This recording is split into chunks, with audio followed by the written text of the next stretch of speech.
Oui, oui, oui. Nous sommes à nouveau à l'antenne, justement pour vous présenter encore quelques réflexions à la date d'aujourd'hui. Il y a quelques jours, le monde entier a été témoin de la manière dont le président vénézuélien Maduro a été kidnappé et amené à New York. Le soubassement, la raison principale, nous la connaissons, c'est le désir de pouvoir mettre d'avoir la main mise sur les richesses pétrolières du Venezuela. Alors bon, ça nous pousse à la réflexion. S'il arrivait que dans la vie, tu puisses avoir un voisin plus fort, un voisin qui est fort, mais qui envie ce qui est à toi, la loi, normalement, interdit à ce que quelqu'un vienne prendre ce qui n'est pas à lui, c'est-à-dire ce qui est à autrui. Et là, nous assistons un peu comme au temps de la Bible. Jézabel demande à Akab de prendre la vigne de Naboth. Et Naboth est mis à mort, non pas parce que Naboth c'est un criminel, mais simplement parce que Naboth, il avait une vigne qui était comme l'objet de séduction ou l'attrait du cœur du roi. Et le roi, il a le parent, il a l'autorité, il a le pouvoir, mais il n'a pas la vigne. Et au final, bon, la femme est arrivée à comploter avec les anciens du peuple. Et nous savons comment l'histoire s'est soldée. Naboth a été assassiné. Est-ce que nous ne sommes pas en train de vivre l'histoire de Naboth? Nous ne sommes pas en train de vivre l'histoire de Jézabel qui complote avec Akab pour prendre ce qui n'est pas eux. C'est là exactement la force, si réellement, tout du moins, le monde, il avait la foi, était scotché à des valeurs morales et spirituelles, des sens d'équité, de justice. Il se ramènerait non pas simplement à dire que, bon, nous défendons les valeurs judéo-chrétiennes, mais on devait mettre en avant-plan les 10 commandements. Rien que les 10 commandements. Quelque part, il est dit que tu ne vas pas voler, tu ne vas pas tuer, tu ne vas pas envier ce qui est à autrui. Est-ce que nous ne sommes pas aujourd'hui dans une phase où tout le monde envie tout ce qui est à tout le monde? Tout le monde tue euh, tout ce qui est à tout le monde, simplement dans l'idée de pouvoir. Alors donc, moi, je suis en train de chercher à ce que quelqu'un puisse réfléchir davantage. Et donc, nous avons parlé précédemment des points de réflexion ou des sujets qui sont auscultés dans le débat de l'élite africaine. Nous avons besoin de faire l'inventaire de tout ce qui se trame à gauche, à droite, et avoir le temps de réfléchir. Parce que si nous assistons à ces genres d'événements, c'est pas pour rien. Il y a une raison profonde, une raison cachée qui nous est donnée pour que nous puissions comprendre.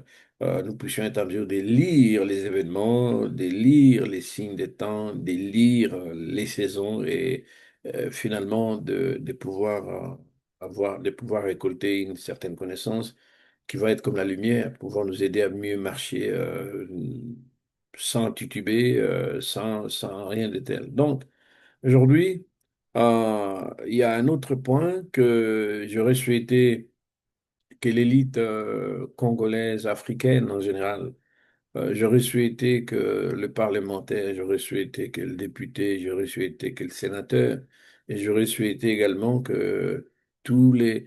Combien de partis politiques au Congo? 910. J'aurais souhaité, moi, voir tous les gens qui font partie de partis politiques se lancer dans le débat et surtout dans la réflexion. Parce que, bon, comme dirait l'autre, au choc d'idées, il jaillit de la lumière. Maintenant, si dans une société, dans un État, dans une nation, nous bannissons le débat, nous bannissons l'essence du débat, nous allons nous retrouver dans une forme d'obscurantisme qui n'a pas son nom, qui ne dit pas son nom. Et aujourd'hui, si nous vivons dans une quelconque torpeur, une quelconque peur, la peur bleue, la peur au ventre, écoutez, nous n'allons pas nous aider. Donc, nous avons besoin de comprendre qu'il y a des libres penseurs, il y a des gens, s'il y a un groupe de gens dans une société, dans un environnement, la liberté de penser, bon, c'est quelque chose qui est inné, hein, bon, on ne peut pas chercher à kidnapper cela. Alors donc, il faut que aujourd'hui je plaide pour l'esprit des débats et l'esprit des délibérations. C'est très important. Alors, bon, il y a des tas de gens qui se sont posés peut-être la question de savoir comment c'est arrivé, Trump, Maduro, qu'est-ce qui se passe. Bon, il faut comprendre une chose. La réalité, c'est que de tout le temps, l'impérialisme a marqué, a planté son ancrage dans le monde entier. Ça a été le sujet de domination. Donc, le blanc en général, les Occidentaux en général, ils ont fait front commun pour damer le pion au monde entier. À la date d'aujourd'hui, avec Trump 2, Trump deuxième mandat, on comprend maintenant que c'est pas comme ça que la donne elle fonctionne. L'impérialisme, bon, il a été peut-être frappé dans le plein milieu, dans le plein milieu de son cœur, parce que il y a maintenant un autre slogan qui s'est dessiné au-delà de l'impérialisme, qui dit American First, America First. America First, ce qui a fait que à la date d'aujourd'hui, Donald Trump, il a relégué au rang second l'Union européenne et les pays européens, qui étaient jadis comme des partenaires, mais à la date d'aujourd'hui, ces pays sont considérés comme des vassaux. Ce sont des objets, donc ils doivent dire amen au dictat et à la volonté américaine à tout point de vue. Il n'y a pas quelqu'un qui, en Europe, pourrait être en mesure d'élever son petit doigt pour pouvoir contester ou dire quoi que ce soit. Donc, nous avons besoin de comprendre que c'est l'impérialisme qui se dessine. À la date d'aujourd'hui, l'impérialisme se dessine avec comme un point d'ancrage le paroxysme de la suprématie blanche. Le paroxysme de la suprématie blanche. Et dans cette suprématie blanche, comprenez l'histoire de Hitler qui a éliminé les Juifs. À la date d'aujourd'hui, les Juifs qui étaient éliminés et les petits-fils d'Hitler dans la philosophie euh, raciale et raciste, ils ont fait front commun. Donc aujourd'hui, nous assistons à une domination à double échelle. Double échelle, il y a d'une part le raciste blanc et d'autre part, il y a également les sionistes, hein, les juifs, certains sionistes qui ont baptisé depuis quelque temps avec euh, qui ont baptisé depuis quelque temps avec l'idéologie de la suprématie raciale, en fait. Et donc, ce qu'il faut comprendre, euh, Trump, en attaquant Maduro, il se démarque de ses compères et il rentre dans le cœur de disposition générale de la charte d'impérialisme. La charte de l'impérialisme, à son article premier, quand il est question de la devise, euh, la charte dit ce qui suit, euh, gouverner le monde et contrôler les richesses de la planète. Ça, c'est la devise number one, la devise de la charte de l'impérialisme. Gouverner le monde et contrôler les richesses de la planète. Et ils disent que, bon, notre politique, elle est divisée pour mieux régner, dominer, exploiter et piller pour remplir nos banques et faire d'elles les plus puissantes.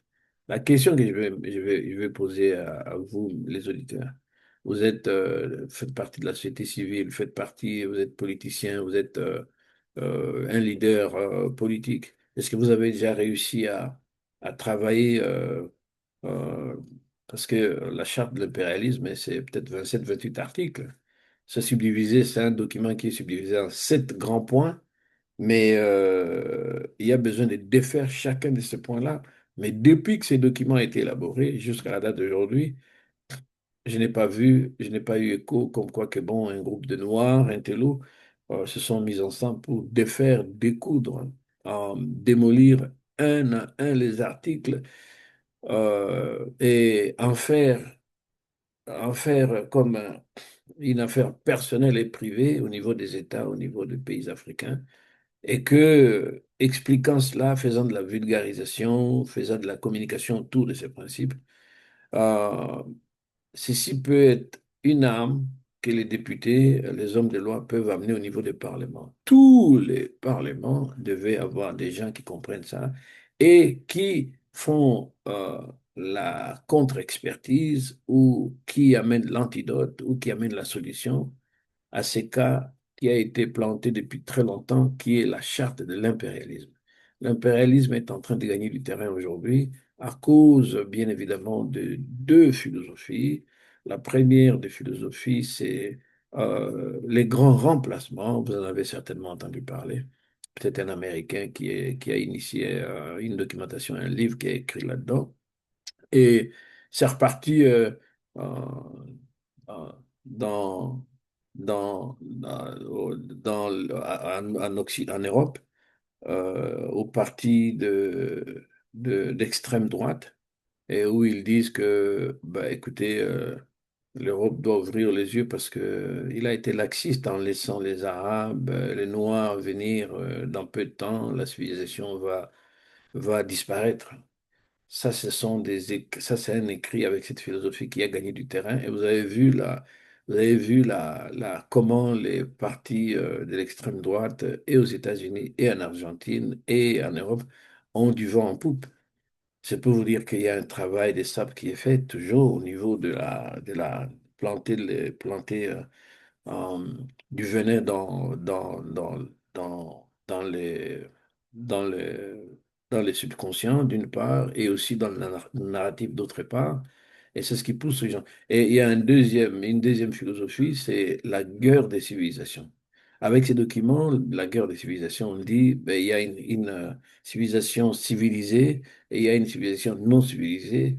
Alors donc, il faut par tous les moyens que la civilisation civilisée puisse détruire ou mettre en mal ou faire l'extinction de la civilisation mauvaise. Donc, c'est un peu cette philosophie qui a animé le Premier ministre israélien, Netanyahou. Et il n'a pas hésité de dire que, bon, les Palestiniens, c'est les animaux, il faut le tuer. Les animaux, il faut le tuer. C'est quand même assez grave, hein. L'homme a été créé à l'image et à la ressemblance de Dieu. Et c'est Dieu qui a le droit de vie et de mort sur l'humain. Mais à la date d'aujourd'hui, ces mouvements d'extrême droite et sionistes radicaux dans la suprématie,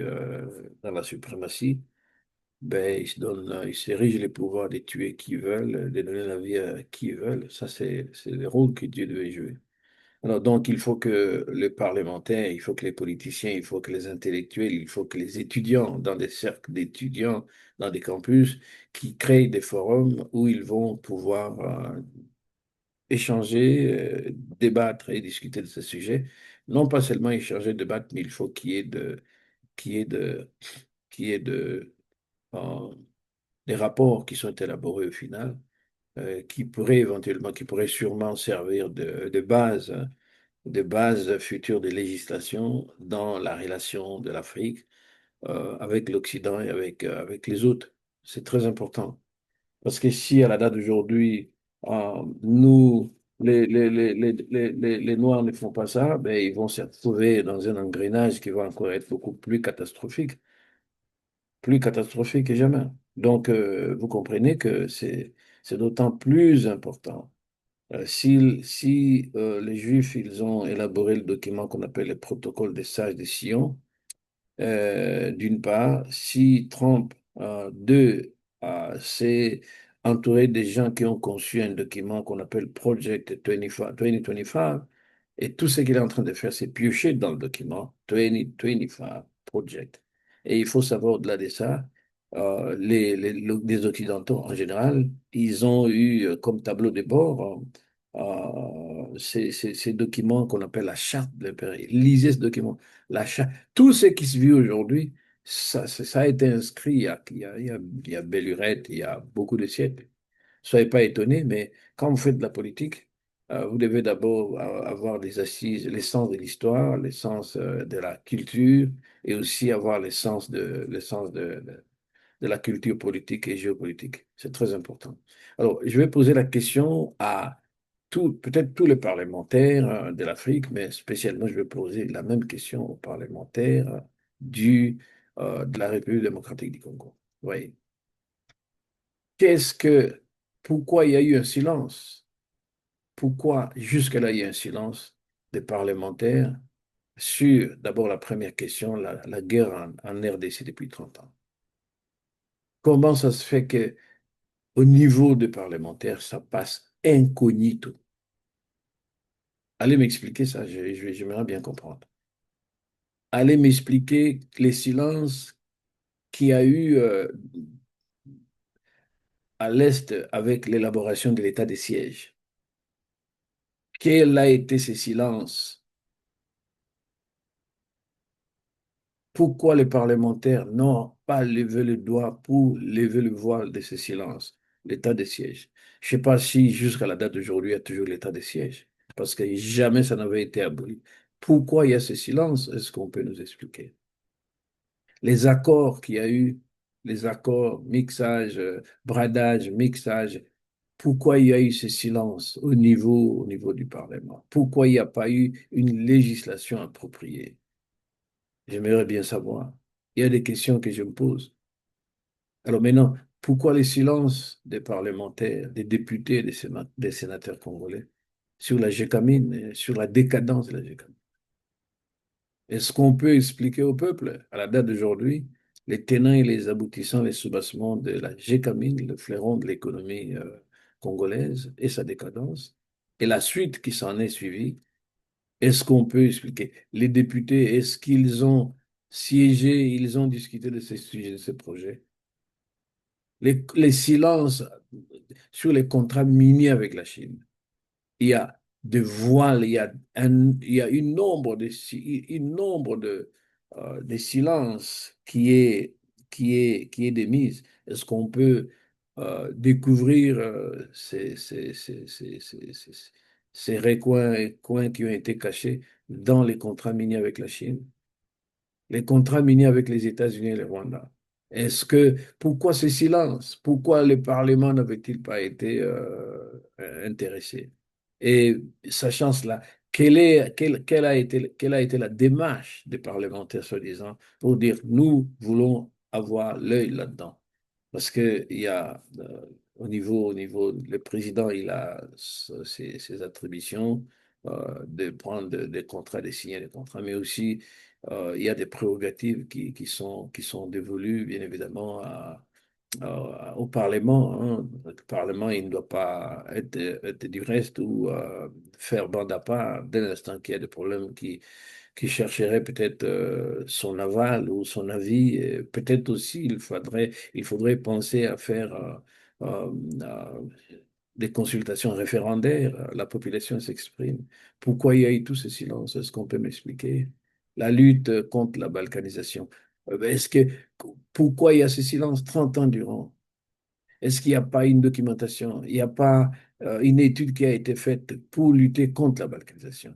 C'est les priorités de cette lutte, les buts, les objectifs.